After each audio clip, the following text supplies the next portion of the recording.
Okay, let's call to order. It's Thursday, June 13th, 2024, beginning with roll call. Frank Wagner. Stork. Lewis. Sellergren. Villanueva. Beck. Brown. And Deanna Toman just walked in. Beginning with item C, public discussion of anything that's not on the agenda. Great. Moving on to item D, certificate of appropriateness for 426 430 Church Street.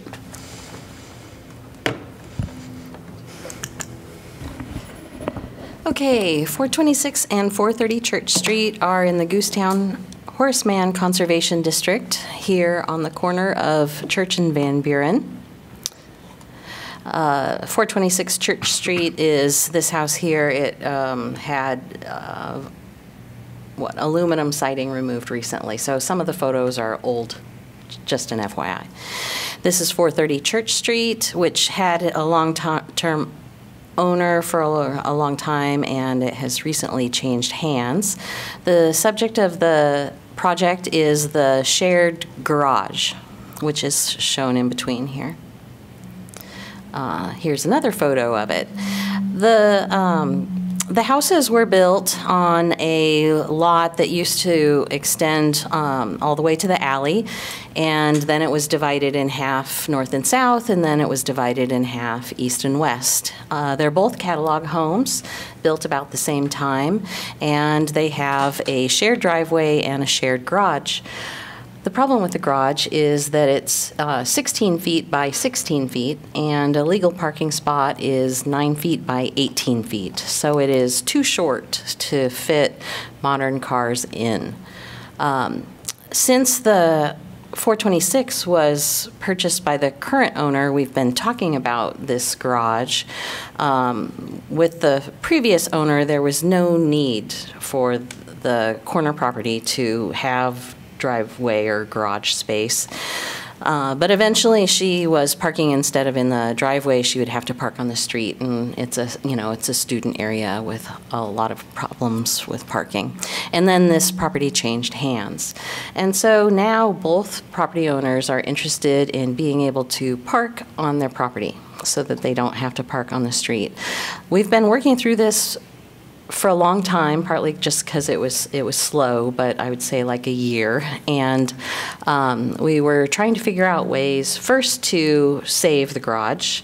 There was no way to just add to it and make it workable, especially for 2 cars. And Iowa City's zoning code does not allow you to build a garage first that crosses property lines and that does not have any setbacks at all. You can reduce setback requirements, but not to 0. The current garage, as you can see, not only crosses the property lines, but it also is within a foot or 2 of the rear property line. In addition, all of the properties have to maintain a certain amount of open space, and so if there was a way to say, put a driveway off this side for this property, putting a garage in the backyard would mean that they would have no open space. And similarly, if you were to come in and put a garage here for this property, they wouldn't have enough open space. And so the solution that we came to was that the garage would need to come down. Typically, we look at the condition of garages. This one does need repair. It has been repaired in the past on this side.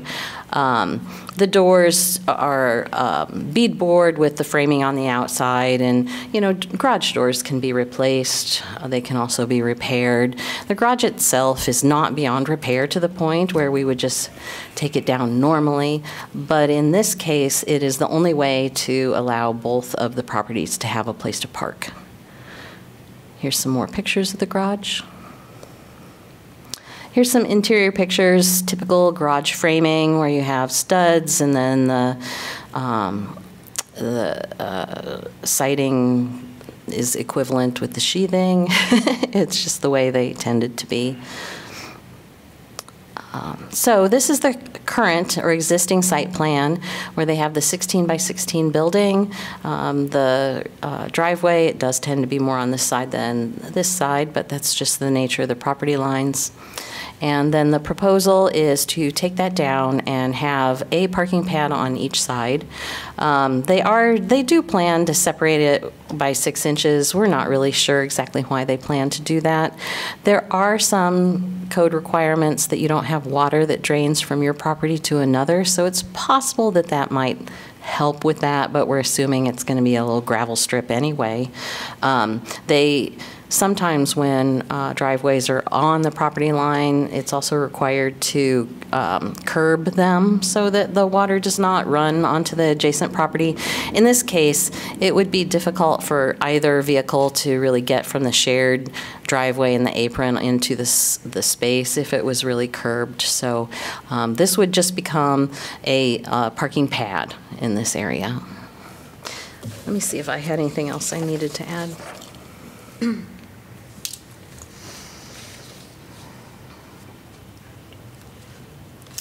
Yeah, so in order to approve this, since, first of all, we don't tend to approve a demolition for a building that is not beyond repair, and second of all, if we have a contributing building and it's going to come down, we typically require a new one is constructed, especially a garage, to avoid surface parking, especially in a rental neighborhood.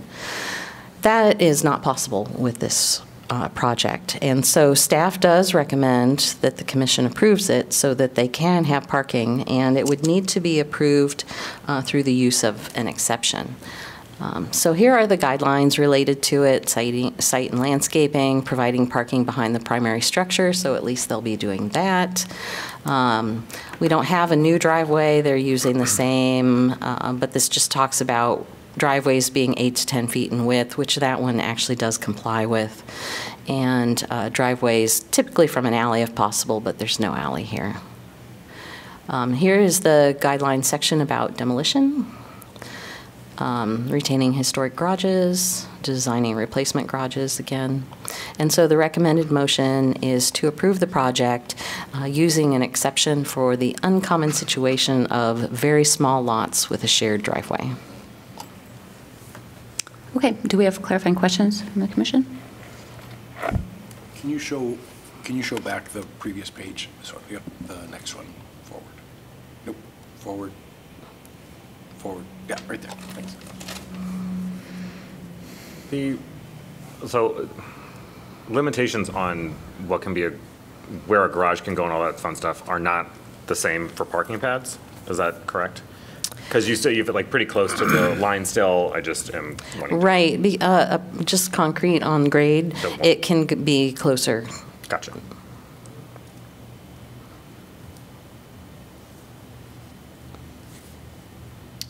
All right. Is the applicant present? No. Any public comment? Jessica, what year were these homes built?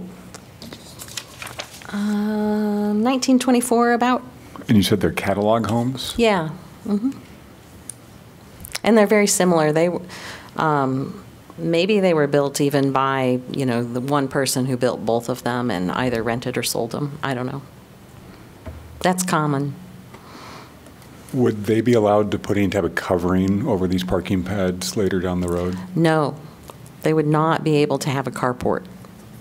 Due to city code? Yeah, the zoning code would prevent it. We've worked through all possible ways to have a garage or even covered parking, and it is not possible with our zoning code. Do carports have the same limitations as garages do? I don't know if they're exactly the same. But they're similar? Yeah. Okay. Probably, part of the issue is you don't want a structure near the property line because Right. if there's a structure fire, it spreads to the other property for sure. That's one of the reasons for setback requirements. So there's no way for them to come back a couple years later and request like a garage that maybe both of them, there's no possible way. This No. is like okay. There is no possible way. Now, this garage, if they wanted it and it was taken out by, say, a tornado like we've had in the past, they could rebuild it within a certain limited time period, regardless of the zoning code. If something's taken out by, weather or fire or something. But they wouldn't have been able to make it bigger to fit 2 cars. No, they which would is not. 19. Yeah, they would be prohibited from expanding it. Okay.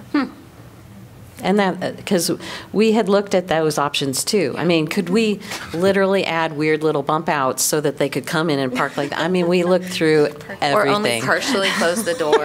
No. I've seen that before. Or, there are some garages with just a lean-to extension. Yeah. And that would solve, like, the length issue, but it wouldn't solve the problem with only one being able to park in it. Right. And did you say that the garage was built at the same time the homes were Yeah. built? Okay. Wonder why it's only one. I'm assuming it's just, shorter cars at that time. And maybe it was something where it was owned by two members of the same family. Who knows? So is the idea, as I look at the 9 by 19 parking pads, the idea is that they couldn't actually build a garage of those dimensions if they wanted to? Correct.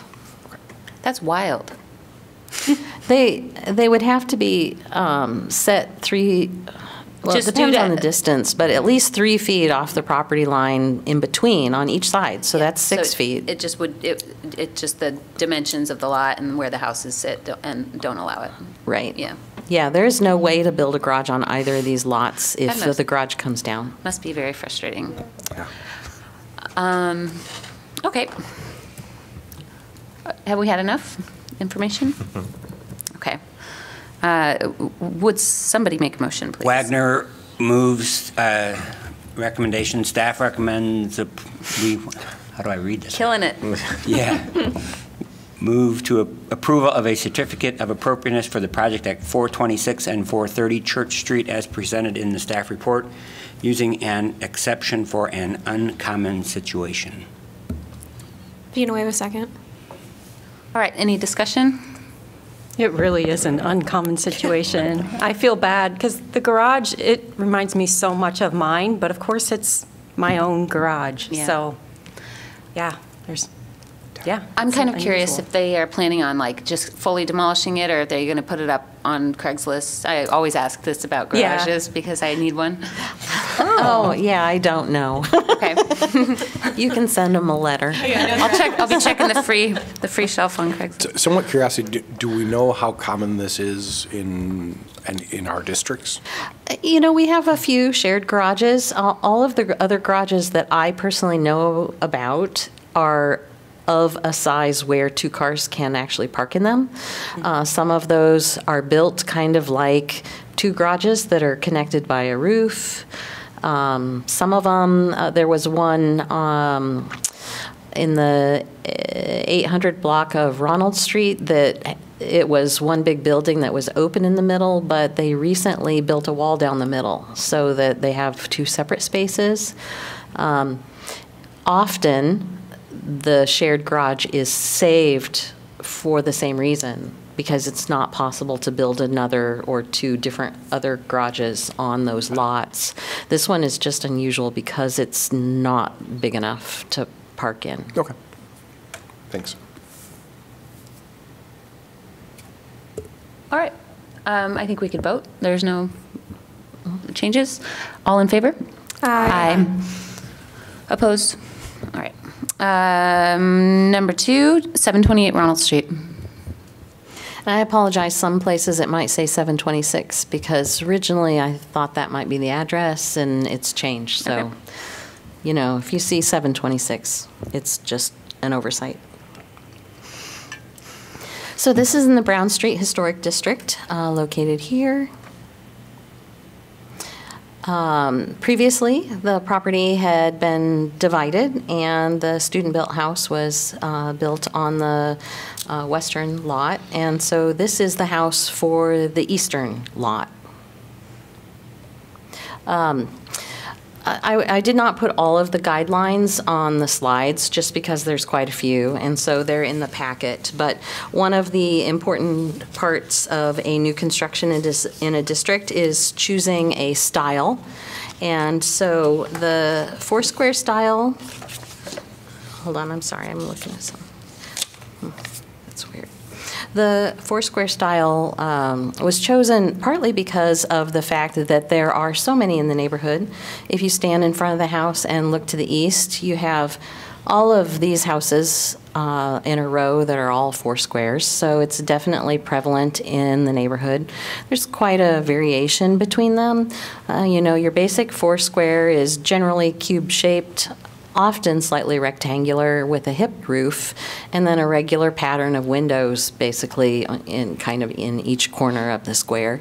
You know, this one has a projecting gable. Some of these houses are kind of from a transitional period. So this one from, say, Dutch colonial with this type of roof to the 4 square. The 4 square came out of the development of the prairie style. So they often have a wide overhang. Here's some others with projecting parts as well. So this was submitted as part of the application, and these are some catalog homes that can provide some inspiration for designs such as this. Oops. So this is the site plan. The first house that was built on the west side is here. This is the property line that divides the lot in half. And if you remember, there was an odd sewer easement that very much impacted the depth of this house, and which then impacted the style and what type of architecture would be used. This one has a little bit more room, but if you remember, there's a steep drop-off. From the sidewalk, you have, you know, only, 10 feet or so, and then it drops off sharply to the backyard. And so that also impacted the design. But we have a rectangular 4 square with a full width front porch. And then this is kind of a walkout basement, kind of an area, a sunken area in the backyard with retaining walls around it. This is the front facade, as is typical with these images. Often they have 3 columns, if they're the thinner columns like this, especially during that kind of classical revival situation. A lot of the 4 squares that we have in, say, the Longfellow neighborhood have just giant piers, and so they'll have 2 instead. They don't have this central one. But this one is designed, has 3 columns. As I said, that we have a pattern of double hung windows in the corners. In this case, the entry door, it forms that first floor corner. This is the west elevation, so this is what you'd see from the neighboring house that was already built. Again, it's just a general pattern of evenly spaced windows, which is much like a 4 square. And then the, well, I guess then this one is the east elevation, and it has a matching pattern of windows. And you can see the porch. In some of the 4 squares, historic 4 squares we see, they have a lower slope on that front porch roof, but it's better to get the drainage off, and so this is a little higher than a lot of those that you might see. And then this is the rear elevation, so it just, again, continues that pattern.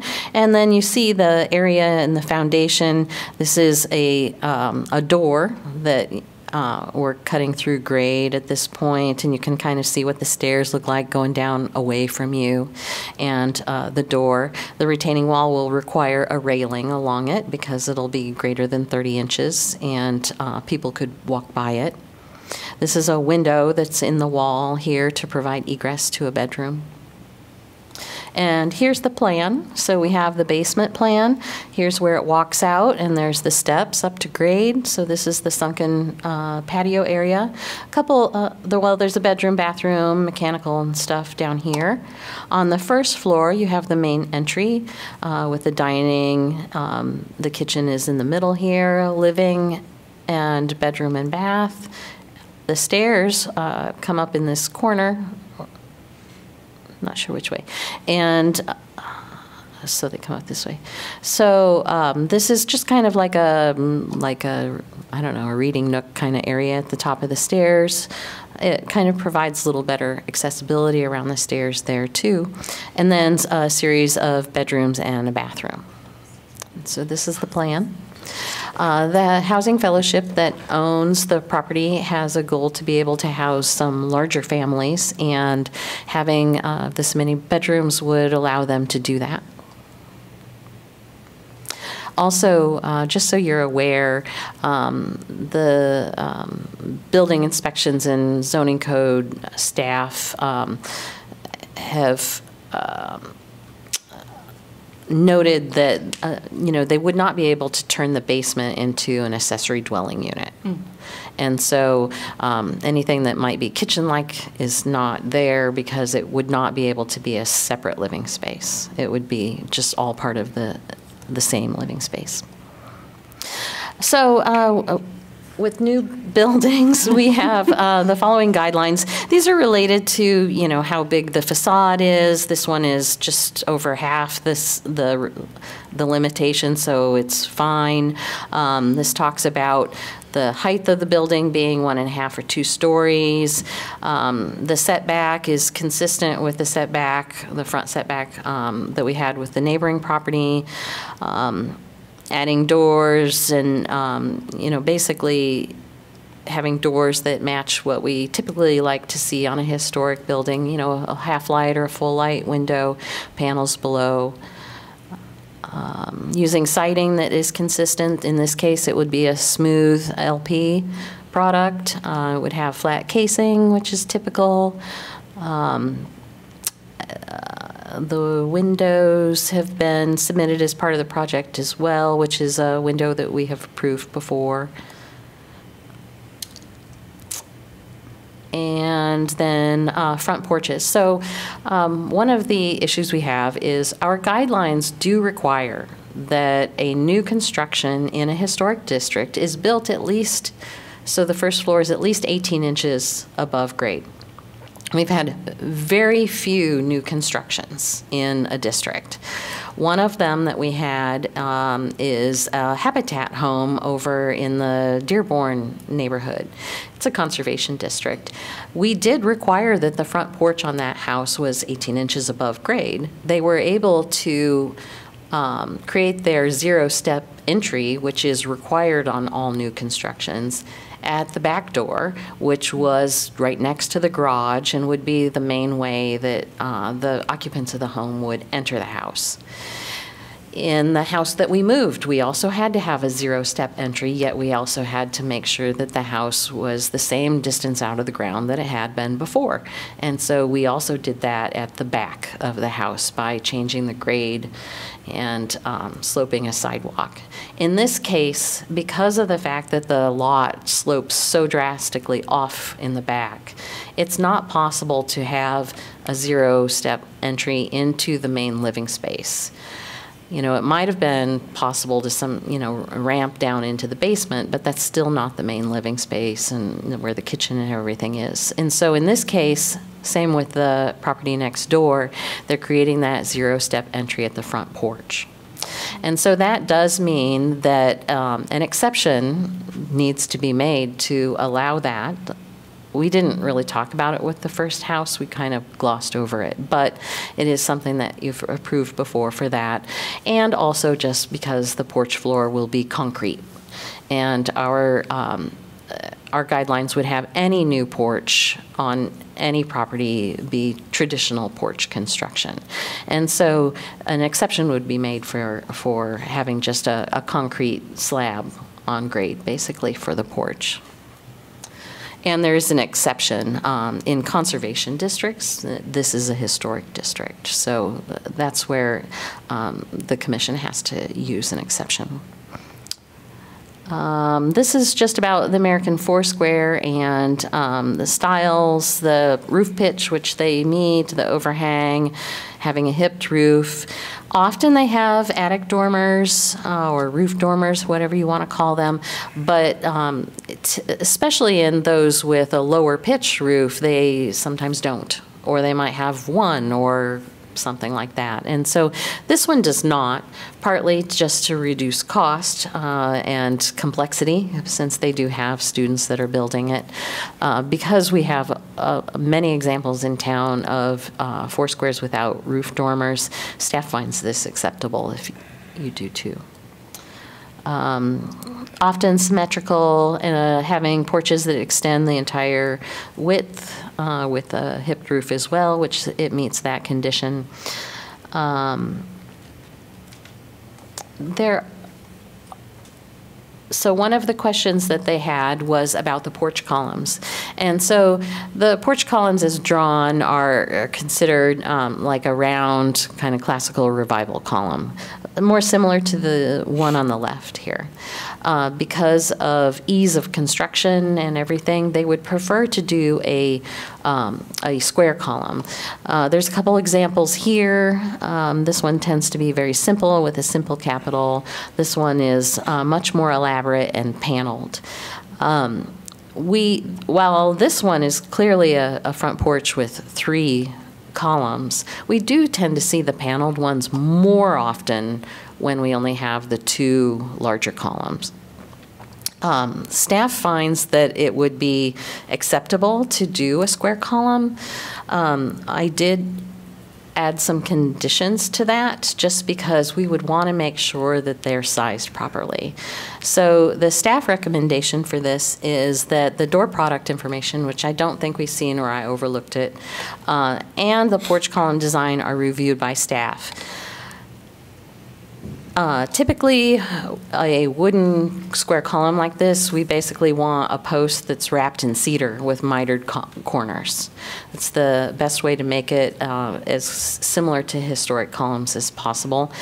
Many of our historic porches, if they have either a concrete block or a brick pier under the porch, then they tend to have a column that might be 10 for around, maybe 12 inches, something like that. And so staff finds that it is likely that something closer to a 12-inch column might fit proportionally, but that's something that they can put in their drawing, we can all evaluate, and we could involve Jordan in that discussion as well if you want. And I think that's all I have. All right. Are there any clarifying questions? I do have, I'm just curious, I didn't notice, but maybe I missed it. Is there a side door on this house? So the only, so I guess that does, well, that's, I feel like that would be such a nice feature, but that we'll stay out of it. That's just my thought. There's the rear door on the basement level, but no side door. You're thinking like maybe one coming into the kitchen. Mm-hmm. Yeah, and since this plan is different, they have a kind of a window in that area instead. I know it's probably difficult too. You have to create another stairway or whatever. So. Well, they would have a grading issue, and I don't know.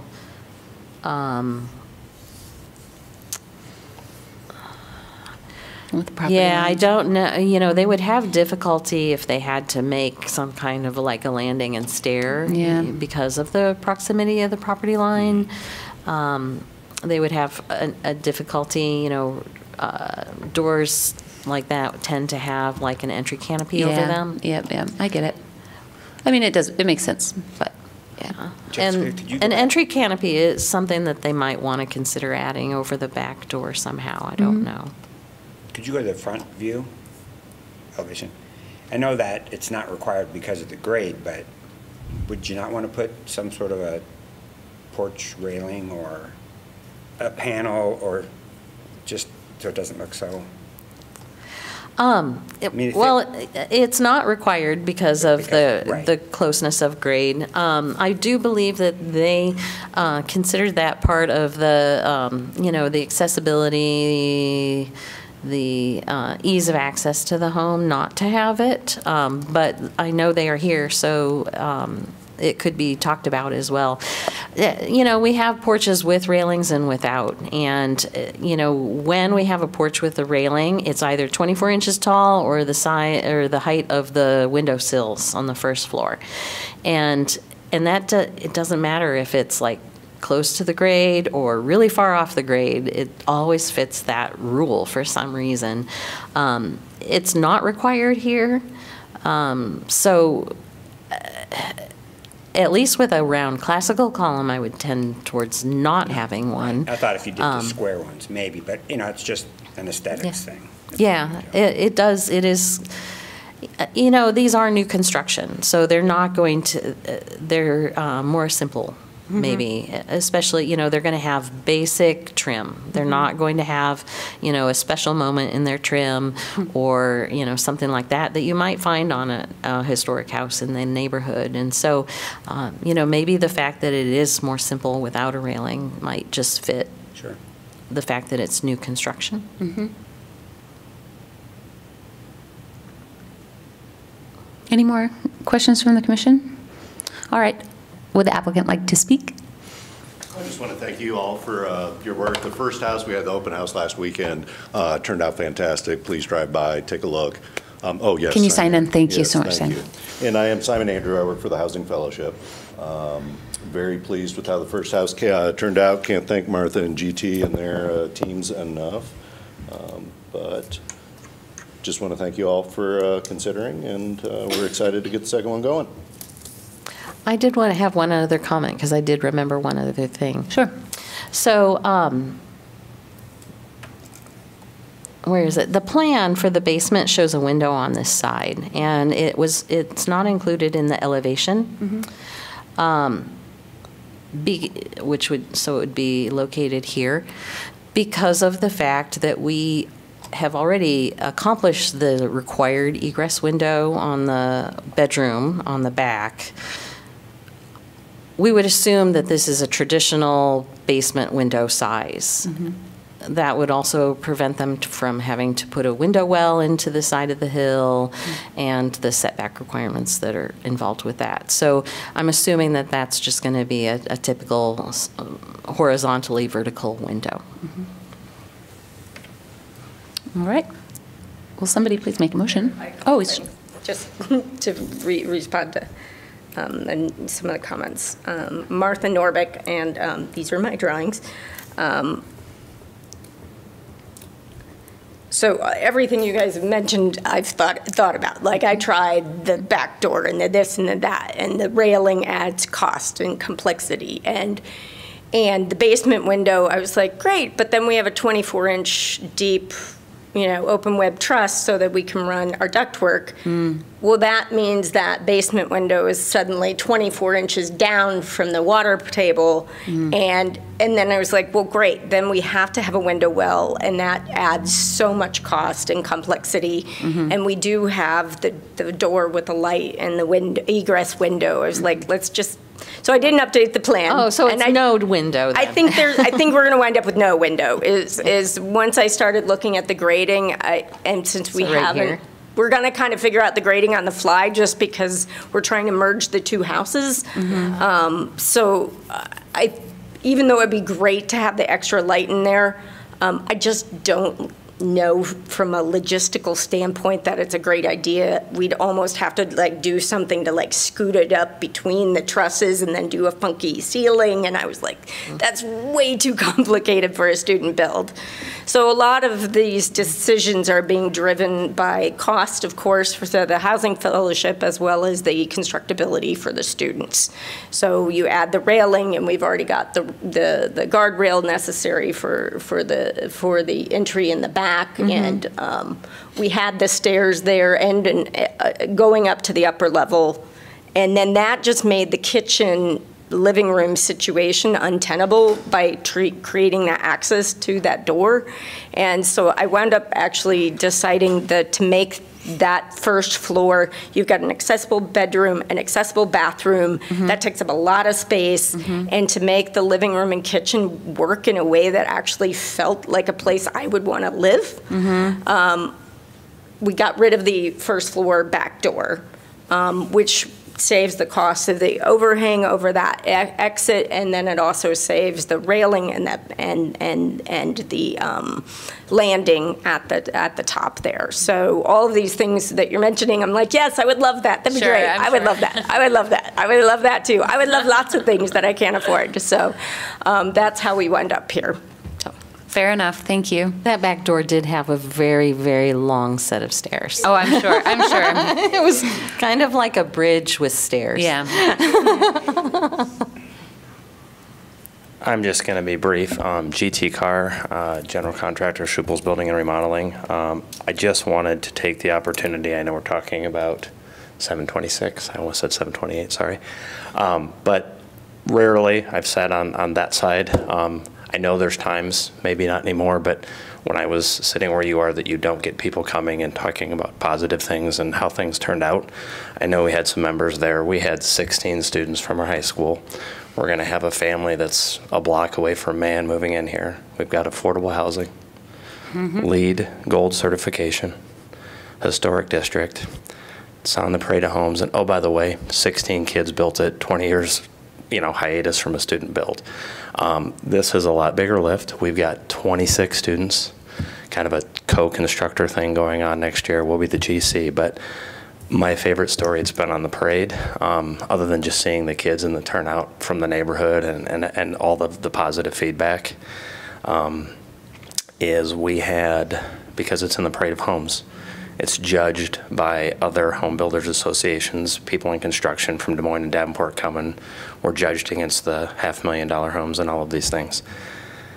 I pulled up last Thursday for the judging, and these people are in construction, and they said, we're at the wrong house. I said, no, you're here, let me let you in. No, we're in the wrong house, this is a remodel. I've had 150, 200 people go through the last weekend, and I understand it looks new. I can see things. I'm not, Frank can drive by and go, yeah, I can tell. But when we have people in construction who are doing it for a living, and we have, I would say, I was there all weekend, and we're going here after this, at least 25 to 40% of the people, what am I looking at? You guys just redid a house? No, this is all new. Look at the pictures, and the students did it. So I appreciate your consideration with this. I appreciate the support during it, and I know it's a difficult thing. We've got one more student build we're trying to do in that location, and I think that we can deliver, in year two, even a better product. So thank you for your support. Thank you. Appreciate it. All right. Let us make a motion. Lewis moves to approve a certificate of appropriateness for the project at 728 Ronalds Street as presented in the staff report with the following conditions. 726, apparently, I'm sorry. I don't know. Both. At this. Yeah. This is 726. Oh. We didn't get the address until, I think, the same day that we submitted, and so I did not update all the. Oh, okay. Gotcha. Okay. So, at that property. No. for the project at 726 Ronald Street as presented in the staff report with the following conditions. The door, product information, and porch column design are reviewed by staff. Do you need me to read the rest of that as well? No. Okay. All right. Beck seconds. Commission discussion? This is excellent. I was able to be at the open house on Saturday to see the new home there, and just briefly talked with Martha and GT, and my comment was, this looks like an old home that got a facelift. So just like that crew that was coming in to take a look at it, that's how it feels to me, and you did a really good job, and I'm pleased with this design too, and excited to see something that will accommodate even a bigger family, so that will be fun. Yes, well done. Great projects. All right, I think we could probably vote. All in favor? Aye. Opposed? Great. Thank you, everybody. Thanks for being here. All right, number 3, 1210 Sheridan Avenue.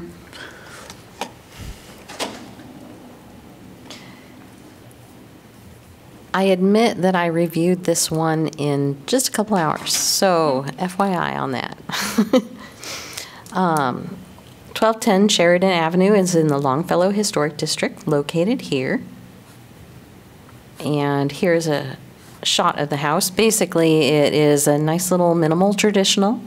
This entryway is vaguely Tudor Revival because of the asymmetrical, steep angle of the roof.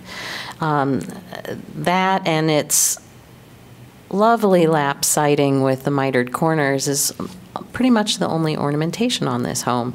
We do have one photo that had shutters on it at one point in time, but I don't know if those had been added or are historic. Here's another shot of this. This is from Google, and I took this because I actually was having a conversation with the applicant about the grade dropping off behind. And it's kind of interesting because I'm looking here over the lot, and then these are cars in the alley that are parked, and the grade does drop off a little bit here. That's a lovely house. Yeah. The windows have been repaired recently as well. Here are some images of the back. So this is the back elevation. There's a little door, and you can see it has this bump out. I'm not entirely sure when that bump out was done. This is the 1933 Sanborn Fire Insurance map. This is the house, and as you can see, it's pasted in, and so that means that it's an alteration to that Sanborn map. Our copy of the maps were altered like 8 different times up until the 1970s, and so we have a lot of pasted in pieces, but that is consistent with the fact that we think this house was built in the 1930s, so it would have been built after 1933. And as you can tell, it does have that projecting entry, but it does not have a bump out on the back. Now, sometimes Sanborn maps have errors, not too often. So I would tend towards thinking this is accurate. I looked back through the old housing inspectors kind of forms. They'd sketch properties and make notes of things. And the first time they visited this house was 1973, and it did have the bump out at that point in time. I don't know which way that goes. I am assuming, because of the Sanborn map, that it was an addition that happened within the first 30 years or so of the house being built. When I was talking to the owner and they had proposed an addition, I did think that little bump out complicated things quite a bit. We have a very small house, and so we want to make any addition simple. We don't want to complicate the house too much. And I was not sure how they would resolve the roof and some of our set-in requirements and stuff like that. This is just because we had been having a conversation about the grade falling off, and so I used the property information viewer image, sketched in kind of where we are with the addition, and it looked like we do drop 2 feet or so by the time we get from where the current back is to the new back of the house. So this is the existing plan. So the front door is up here. You can see a living, kitchen, 2 bedrooms, tiny hall, bathroom, and then here is that bump out. And it kind of fits the idea of, you know, being an addition for some reason, just because of the fact that it's nestled in here next to the kitchen. This probably would have been a window, and it became an entryway. The reason for the proposed addition is to increase accessibility.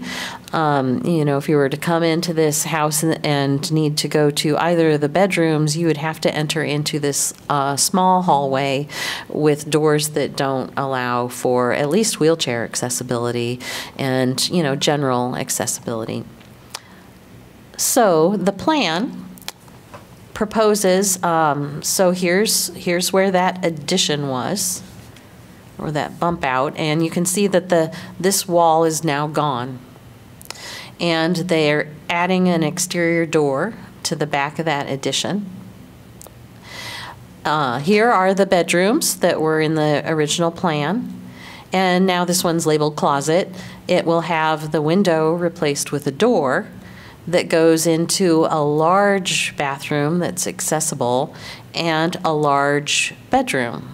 And that bedroom is also accessible here through the kitchen area and that space of that former addition. You can get into the bathroom here. So the addition is set in on this corner. It utilizes this existing wall. And this is the part that I didn't realize when I first looked at the elevation drawings, is we actually do set in here on this side because this then is a porch. And so what will happen, and the reason that the way that we resolve the roof issue is basically we're already removing one wall from this, and so the roof will be replaced as well. And so it'll overall have one roof that goes over the entire addition, including this existing kind of addition and the porch. Okay. And so here is the existing rear elevation with the existing door, the two windows that exist. Here's that bump out. You know, it just would not be possible to really extend this roof accurately and make it work out. And so here is the new addition. So again, it's set in on this side, and this is the wall of that new bedroom, and so it is technically set in on this side as well. But by encapsulating both the existing bump out and the new addition under the one roof, it keeps it simple for a small house. And so staff would recommend approving that, even though it doesn't necessarily fit some of the ways we like to see our additions done. You know, we're not maintaining the roof on that little bump out, we're removing it. And so we're basically keeping with probably the little salt box that it was probably built historically, with a crossing gable coming off the back, which is this. Obviously, the main gable roof of the house is much taller, so we won't be seeing this addition from the front anyway. Since the new wall is set in, that won't be visible either, and we won't have some of the other roof issues we have when additions line up or project beyond the existing building. I fixed a few little things here, but this porch will have the beam that we typically want to see with a porch. The one thing that did come up in the guidelines, and so I did alter the drawing, this was all built with the same foundation. And our guidelines are very clear that a new porch must be built with traditional porch construction, which means that the one column will have a pier under it. And whether or not there is skirting under here, you know, would be up to them because it's going to be close to grade. But it would need to still have that traditional porch construction. It would help them reduce the size of their foundation, so it might help reduce the cost too. I don't know. So this is the west elevation, so the entryway, the existing house, and the addition on the side. We've talked about the fact that, you know, the windows will be separated by framing like we traditionally see, so there will be a piece of trim instead of drawn adjacent to each other like they are here. And then here is that east elevation. So the existing house, the existing bump out area, and then the recessed area for the new addition. Now, often we don't want to see a large expanse of wall that doesn't have a window in it, but this is also recessed into that porch. And so staff doesn't find it really concerning the way we would if it was not part of that porch. Here's some of the guidelines.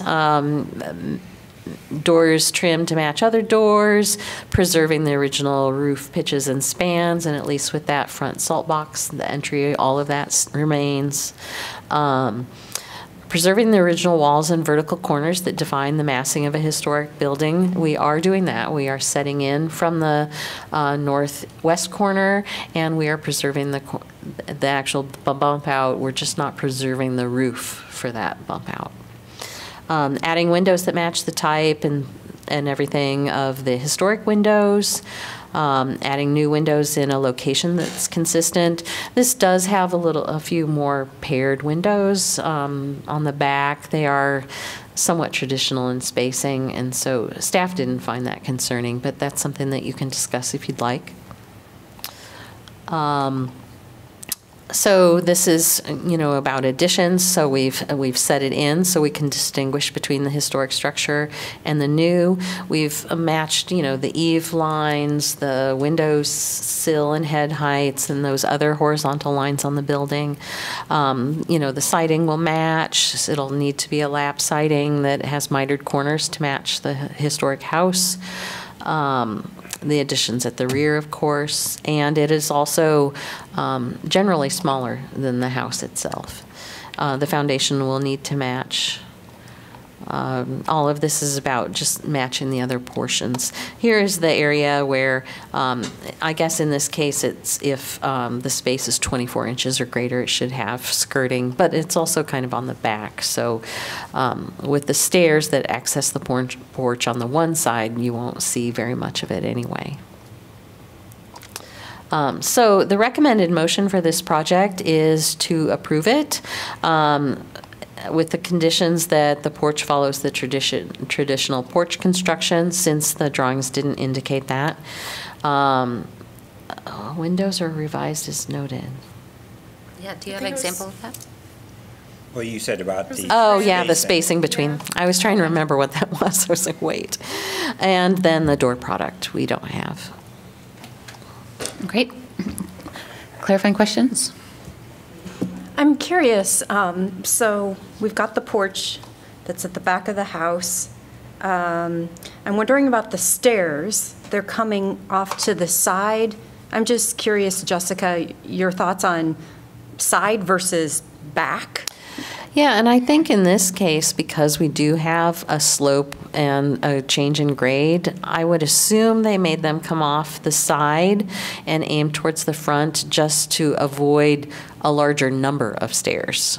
Because if they came off the back where we have that 2 foot, maybe 3 foot drop, it would just mean that they have a much longer set of stairs if they were to come off the back.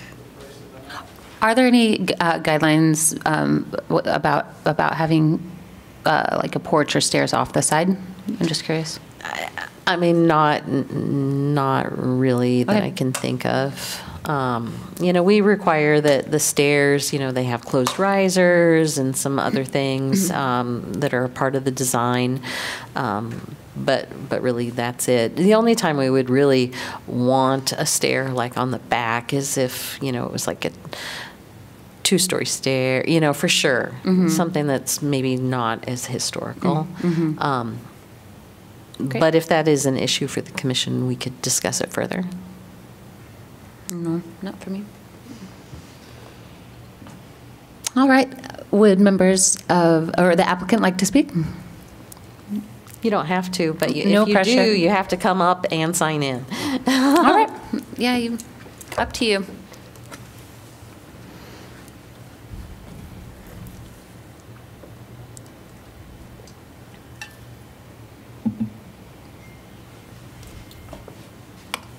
I'm Mark Rousseau, and this is my wife, Diana.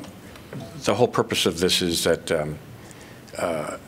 as we age, we want to get into a sort of a simpler arrangement, and this is all one floor. The grade doesn't cooperate real well, but this is all, you know, with this schematic, it would be easy to grow old in this house.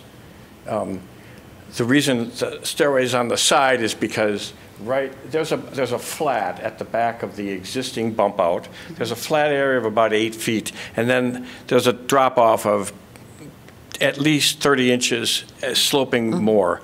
And there's nothing in the back except a yard. So that stairway needs to return, whoever is using it, to the front, which is unfortunately where we have to park. Because whoever landscaped this house years ago did not allow for any garage, and they did not allow for any ability to put in a garage unless we build a 10-foot retaining wall to the east, and you know, it's just not going to happen. So that's why that has to go. And if it did go to the north, it would be a stairway that it'd have to be probably a 15-foot stairway. So the idea here is to sort of, you know, we live in a house that's 6 feet above grade, and we're trying to avoid those issues. I'm not sure if we have succeeded yet, but the only other thing is regarding the bump out and the age of the bump out. Oh, do you know? I'm interested to see that it wasn't in that original drawing, but the siding is all continuous, and I have it. I have a hard time believing that this siding was removed to accommodate the bump out. The siding is it's mitered, so it starts at the south end and goes all the way to the north end. Additionally, in the basement, the cement wall was framed and not cut because there is a funny little storm shelter. I don't know, fruit cellar, underneath, and somebody built a cement bench, but this was all, prior to. This was in 39, right, or 40 when it was. In the 30s. This is prior to the nuclear age, so. But that's what I know about that. That's all. So yeah, it might have been original then. I mean, you said to me, and they would really have had to cut that siding way back to finger it back in, to splice it back in to make it look like. They did tend, I mean, maybe not in the 60s, but, prior to World War II, they did tend to make it look like they hadn't done anything. So they tried to make it fit in more. Yeah. Well, I'm going to look at it. That really piqued my interest because it's an odd little structure. I mean, it's a little dining area off of the kitchen, and it's inside it's about 6 by 6. Like a breakfast nook? Two people can have breakfast or dinner in there, that's it. We recently rebuilt the windows, Wadsworth Construction, and then we bought Storms from Adams Architectural. So all the fenestration is original and, completely working. So my hope is that, we can find a manufacturer that at least in terms of look, replicates that. Is the front door currently the black one or the white one? If you go back to the previous slide, there's a white. Oh, that's just the storm door. Oh, that's okay. We have a new door. It's black. But you can kind of see the windows. I'm sorry. The wood door is all black. Yes. Okay. Is that your question? Yeah, but there's no. Do you remove the storm? I'm just curious. Do you remove the storm door? There's purple underneath that trim. I mean, this house has been gone through the mill. Apparently, it was owned by an anthropology professor who left every summer for an archaeological dig, and turned the yard over to the neighborhood as a community garden. But additionally, it was really never attended to, and if you've seen it up close, the siding is really an issue because it's all peeling, and I mean it's substantially compromised. The paint, there's so many layers of paint that have been applied and then kind of blistered off. When I said that I looked at the past inspector's notes, both of the times that they made a new sheet, they said it desperately needed to be scraped and painted. Well, I paid 4 years ago, we had it scraped and painted, and I'm right back where I was. Oh. So I'm afraid I have to be a little more aggressive. In fact, I've thought about, I don't know if this is a different project or not, but if we do this project, some of the sides are much better than others, but this east side, the siding needs to be removed, run through a machine to get it off, because you can't get it, you just can't scrape it off unless you ground it, and now we've got issues of lead and, so. It would be a different project. We can discuss the siding I'm not later. asking for that. Yeah, we can talk about that later. Okay. All right. Thank you very much. Thank you. Yes, I got this question about the Sanborn map that you look at. That's one that's here physically in-house? Because I think you can go to the Library of Congress and go to their Sanborn maps, and they have each year that it's issued. Yeah, they just don't have the 1930s ones. No. And I think it has something to do with that whole what's in the public domain and stuff. And they used to have the 30s ones online as well, and they removed them. Yeah, okay. So, just curious, but. Yeah. All right. Would somebody like to make a motion? And I guess, do include that window and door product will be reviewed, because we haven't looked at that. As I said, I reviewed this really quickly. Beck moves to recommend approval of a certificate of appropriateness for the project at 1210 Sheridan Avenue as presented in the staff report with the following conditions. The porch follows traditional porch construction, windows are revised as noted, and door product information is reviewed by staff. And window. Door and window product information is reviewed by staff. Wagner, second. All right, commission discussion. This is a lovely house, and I appreciate you sharing your stories about it. And I really respect and appreciate that you're wanting to age in place. You know, you hear about couples thinking that they need to leave their old homes, and I'm glad that you're wanting to work with the structure you have. It's your home. That's all I have to say. I was thinking the exact same thing. All right, I think we could probably vote. Yep. All in favor? Aye. Any opposed? Wonderful. Thank you. Good luck on the project. All right, item E, report on certificates issued by chair and staff. We had a few. So we, in an effort to not have as many projects without a permit, we're going back to what our code really says. And it does require that we review anything that requires a regulated permit that makes a material change and is in a historic district. And so that means that we will be, for a while, reviewing some basic venting and stuff like that. You know, generally, we have been just kind of doing it as a certificate of no material effect.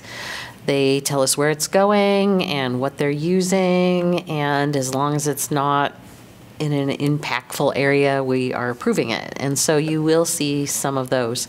We're still trying to narrow down exactly what it means for a material change, because at the same time, if somebody puts in a new hose bib, we're not reviewing that. And so we are kind of working through, you know, what actually makes a change. So you'll see some of these. Huh? What's a hose bib? You know, your water faucet spigot. on the outside. Oh, okay. You know. Silcock? So anyway, Regional. 722 East College is part of it. They have like a kitchen area down here in the basement of this church. They are putting in some vents. There will be one on the sidewall of the rear. And then I think one in this neighborhood as well. And this is way on the back. I mean, like this portion here is this portion here, so there's no way this is visible. Similar on this house at 903 East College, on the back of the house, it will also have a vent. This is between a back entry and a window somewhere on this wall. What's that for? What's it to? It will also be a bathroom venting. They're adding a bathroom. This house is very interesting. It is a key property in this conservation district, and yet it has all of this synthetic siding, or it did on part of it, but it was damaged by the tornado. So maybe that's it. Maybe the siding has been removed, but they had to rebuild this porch and some other things because the tornado basically went right down near it and destroyed some of the houses that are neighbors of it. But it's changed ownership recently. 1501 Center, I'm sorry about this photo. On this gable end, so here is the house on this gable end over here. One of our recent storms just blew up this siding, and this is a Moffett house contributing to the district. It has had synthetic siding applied, but in this case, we approved them to just replace what's in the gable, and they could match it, and they're going to paint it because that gable was the only part that was damaged from the storm. Yeah, it would never have this T111 on the front. You know, it would have lap siding, and this porch is a reconstruction. It would never have had these spindle columns and stuff. This house. Actually, this house changed hands recently, and it's been glorious to see its transformation. It was probably just a rental house. It has been purchased by an owner who is completely reworking things, and we've looked at some of it last time. but they recently finished some of the deteriorated siding replacement, so it looks really good. Is this, I can't keep all of these Moffats straight. Is this the one where they're converting it back to a garage? Eventually. Okay. This portion is an addition. You can see like this line here. The line doesn't exist anymore. So that's good. But this was a one-story garage on this two-story tiny house. And so, yeah, a previous owner built this addition and turned this into a living area. And the current owner does have a plan to turn the garage portion back into a garage at some point in time. Yay. Which we would support. I mean, it could either stay as it is, it could have windows put in that match the others and stay as it is, or it could become a garage again. We had a few minor reviews, staff review, and with these, we're starting to work with one of the other planners, helping train him to review the minor reviews. This is a house on Dearborn that has synthetic siding. This porch has been reconstructed. It is actually a house that would have never had these spindled columns or this spindled railing. This railing is off the shelf, like from Menards. It's way too small, too far apart, the spacing and everything. But they needed to replace it, and it's falling apart. And so we suggested just square spindles in matching our guidelines with the spacing and stuff. So it'll be simplified. I don't actually think, I think our intern just included this photo. I don't think that they're replacing this railing. This house on Davenport Street, it on the back has several bump outs and additions and several little deck stoops. This one will be enlarged slightly, just towards the house, basically, but then the steps will come off in this direction instead. But the railing will now follow the guidelines and stuff, which the existing one does not. Yeah, they're basically extending it this way. So they'll have like a very narrow, I mean, it'll be only 3 feet, but it'll go all the way across this back portion here, and then the stairs will come off. Intermediate review, our local landmark, the Ned Ashton House, it's time to replace its roof. And it has actually always had an asphalt roof. This was a house built by an engineer, and the city proposed to do a metal shingle. And we agreed that that could fit within what Ned Ashton probably would have wanted to do, given the fact he was an engineer, and given the fact that they have come pretty far in being able to make these shingles look like historic shingles. Now, we are not going with the creamy golden color, but we do have historic photos that show it in other colors as well. So here's some examples of what this shingle tends to look like when it's installed. And I think that this kind of, this color is the color that they're going with. It's really going to change the vibe.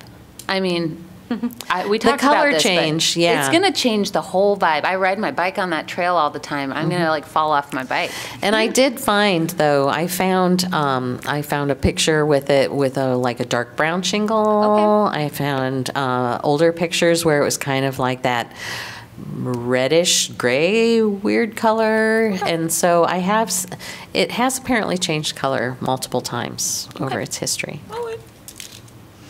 But that will help them a little bit with some of the, not having to replace it as many times. That reduces waste. You're going to have to paint the Little Free Library different. The roof of the Little Free Library. Yeah, that's not in my photo. I think it matches. Yeah, that's not our jurisdiction. The minutes, I did not review them for you in advance, and so I hope someone did read them. I just looked for my name, and everything's fine for me. Yeah, I didn't notice any. All right. Wagner moves to approve the minutes for May 22nd, 2024. Beck seconds. In favor? Aye. Aye. Okay. Commission discussion. I don't really have anything. We've started emailing about the awards Yep. and stuff, so that's good. And I was going to get you the list of potential landmarks from the past, and I didn't do that yet. I'm sorry. You've Been busy. Yeah, you've been very Yeah. busy. So I'm not sure where Jenna Lee, who's with Friends of Historic Preservation, was going to send out an email to all of their members requesting nominations. I don't know if she's sent that out That yet. just happened. Did it? Before I walked here. Oh, that's I amazing. got it this afternoon. Okay, great. Okay, great. So that should be helpful because I've never met a more active community of people who are passionate about historic preservation. That's how, I mean, I think that those members were a big part of the reason we won the landmark case. So that's moving forward. But everybody, if you've noticed any paint jobs, especially because we don't review those are big. Anything that's been completed, as Jessica said, in the last, 3 years? Yeah, somebody please 2 or try 3 to years. remind me about the one on Burlington. I only remember that when I'm sitting right here. Which it's one on on it is just a few houses east of Summit on Burlington. On the And it north- was on the gray. north side. It was charcoal gray, and now it's going green. Okay. I mean, That's should I just one. email you now? There's also maybe one on Oakland that happened somewhat recently. Is that the one that changed hands pretty recently, and they've been doing a bunch of projects? Maybe. I don't know. Okay. Anyway, just keeping a lookout and, And projects from the past 3 years. yeah, we That aren't real helps. specific. We want it to be done. I mean, if they're super close, so they might finish next month, that's probably done enough. But, our goal is not to award them more than once, and so we'll try to look through that. Though I've been looking through that with my own list, and Friends has a list that's different. And so they found one that I didn't know about that got an award. And so, yeah, we'll try to just, we don't want to award the same properties and the same people all the time. Yeah. So, Do we do anything? I know we do paint, but like what about brick houses where they're like maintaining the brick? I don't know. There's a house on College and Governor right now Oh, that yeah. they're doing work on their brick. I don't quite know exactly what they're doing, but like if you somebody emailed notice- me about that too. And Okay. yeah, we do awards for residential rehabilitation.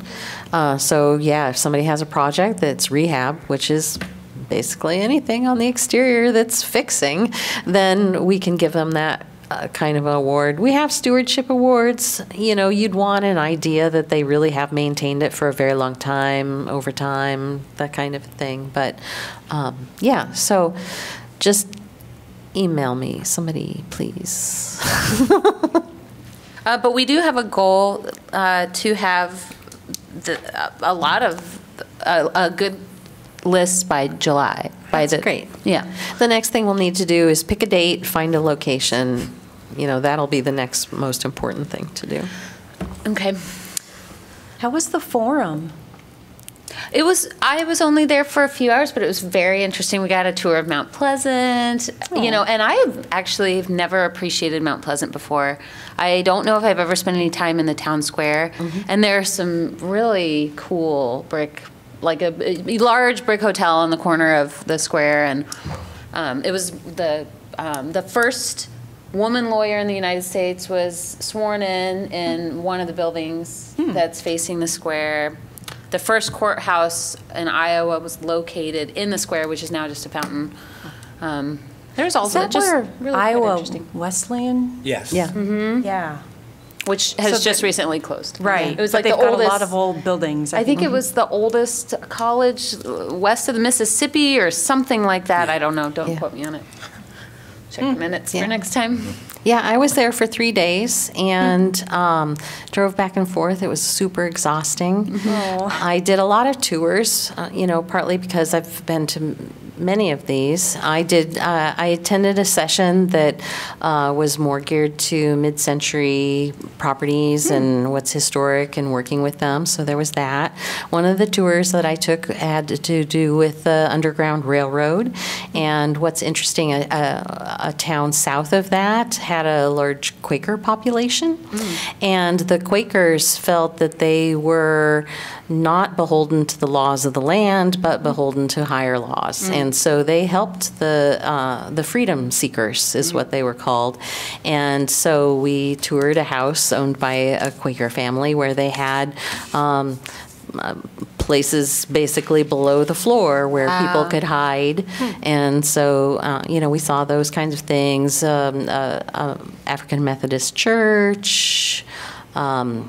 I also went on a tour that included the house that our James Van Allen lived in, and one of the descendants of one of his brothers was there as part of the tour. There was also a house that was lived in by I believe it was one of Abraham Lincoln's sons and his wife, and she had a different name, of course. It was Harlan, I think, was the family name. What was it? Harlan? Yeah, I think Senator so. Harlan. So it's like the Harlan Lincoln House. So Got it. yes, they were also. My sister lives in Mount Pleasant. I go down all the time. Yeah, For the they're tractor associated with the senator and stuff too. So I toured that, and Jordan and I both saw a tour related to rehab. I went on another one that was adaptive reuse. So like their city hall building now is offices down below and apartments above. And I mean, it's a tiny city hall. It's not anything like what we would have had. But